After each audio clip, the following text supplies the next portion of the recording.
scolded me.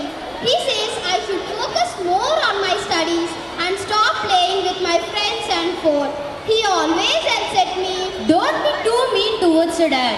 A father gives his everything just to see his children happy. A mother is the flesh of a child, while the father is the bones, which helps the child to stand upright on their toes. A father's sacrifice is always invisible to a child. My bad. I couldn't realize that my father's intentions were pure. Now, let's welcome the students of CHS.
చిలకల్లే చెవిలో ఎన్నో సులాడి పడుకోదే పన్నెండైనా ఏం చేయాలి గుమ్మాడి గుమ్మాడి ఆడిందంటే అమ్మాడి daddy